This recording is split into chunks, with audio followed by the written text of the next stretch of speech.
નમસ્કાર મિત્રો, મારા મિની બ્લોગમાં તમારું સ્વાગત છે. ચાલો, આજે વરસાદ તો આવ્યો તો થોડો થોડો, અત્યારે વરસાદ રહી ગયો પણ છે. જો તમને વિડીયોમાં બતાવું છું. આ મારી વાડી છે, વાડીમાં ઝાર વાવી છે. અહીંયા જો બોર છે, આ બોરમાંથી પાણી જાય. જો તમને હું વાડી બતાવું.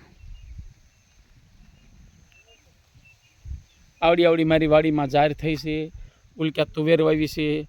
સામે મારું મકાન છે નળિયાવાળું.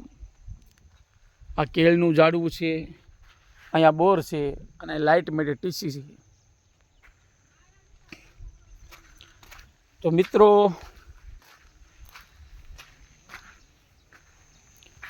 આજે વરસાદ ઝરમર આખો દી ચાલુ રહ્યો, પણ હવે 3:30-4 વાગે બંધ થયો છે. જોઈ શકો છો. જો અમારા કપાસ છે, એક વીણી પહેલી લઈ લીધી છે, પણ જો ઝીંડવા, તમે જો ઝીંડવા, જોરદાર ઝીંડવા આવ્યા છે. તમે જોઈ શકો છો. ચાલો આગળ તમને આને કોટન કહેવાય. કોટન, જો આ કપાસ રહ્યો ને, અને કોટન કહેવાય. આમાંથી બજારમાં વીણી અને વેચવા જવાનું હોય છે યાર્ડમાં. ત્યાંથી કંપનીવાળા ખરીદી લે અને એમાંથી કાપડ બને. કાપડ જે આપણે કપડાં પહેરવી નહીં.